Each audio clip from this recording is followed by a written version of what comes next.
ওম অখণ্ড সংহিতা বা পরম পূজ্যপাদ গুরুদেব অখণ্ড মণ্ডলেশ্বর শ্রী শ্রী স্বামী স্বরূপানন্দ পরমহংসদেবের উপদেশ বাণী ষোড়শ খণ্ড হইতে পাঠ।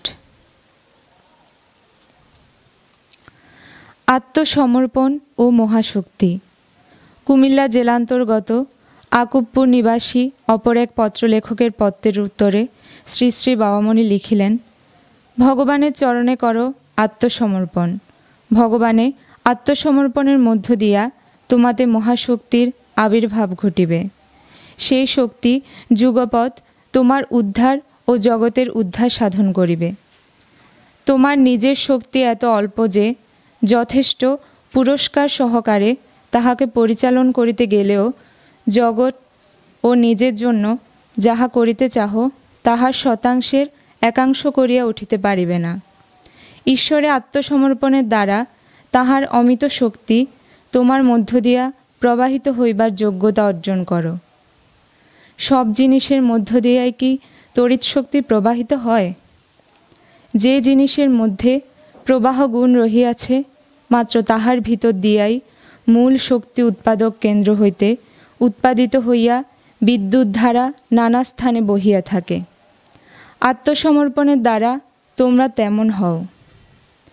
ভগবানের ঈপ্সিত মহাকার্যসমূহ তোমাদের দ্বারা এভাবে সম্পাদিত হইবে। আত্মসমর্পণই মহাশক্তি উন্মেষের মূল উৎস। পরদোষ দর্শন ও আত্মগঠন। কুমিল্লা জেলান্তর্গত পাণ্ডুঘর নিবাসী অপর এক পত্রলেখকের পত্রের উত্তরে শ্রী শ্রী বাবামণি লিখিলেন, চতুর্দিকে যত লোক দেখিতেছ সকলকেই স্বার্থপর ও ব্যভিচারী বলিয়া প্রতীয়মান হইতেছে লিখিয়াছ। তুমি ইহাদিগকে যাহা বলিয়া মনে করিয়াছ ইহাদের মধ্যে অনেকেই হয়তো তাহা নহে। অনেকেই আবার তাহা বলিয়াই দেশের কোনো সেবাতেই সার্থকতা আসিতেছে না, কোনো কাজই সাফল্যের দিকে যেন অগ্রসর হইতেছে না। ভিতরের অপরিচ্ছন্ন অভিপ্রায়কে চাটুবচনের দ্বারা আবৃত করিয়া রাখিয়া যে যেমন করিয়া পারিতেছে কেবল পরের চোখে ধুলি দিতেছে। কিন্তু তোমার যখন আত্মগঠনই প্রধান ব্রত হইয়াছে তখন তুমি অপরের স্বার্থান্ধতা বা কদাচার সম্পর্কে মনকে কৌতূহলী, জিজ্ঞাসু, মনোযোগী বা লিপ্ত করিয়া নিজের মূল্যবান সময়কে কোনো প্রকারে অপব্যয়িত হইতে দিও না।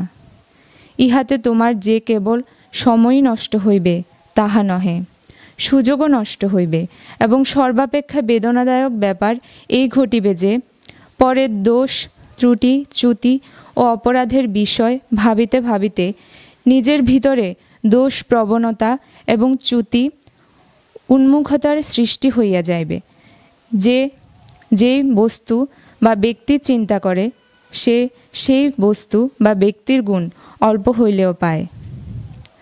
উদার আকাশ, বিশাল সমুদ্র যা চিন্তার বিষয় তাহার হৃদয় আপনি উদার হয়, চিত্তবৃত্তি বিশাল হয়।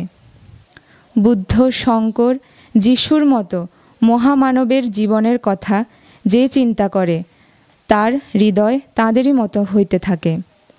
এই যুগে অনেকে শ্রীরামকৃষ্ণের বা মহাত্মা গান্ধী চিন্তা করিয়া আংশিক হইলেও তাদের মতো হইয়া গিয়াছেন। ইহা তোমরা অনেকে প্রত্যক্ষ করিয়াছ। তোমার প্রয়োজন জীবন গঠন।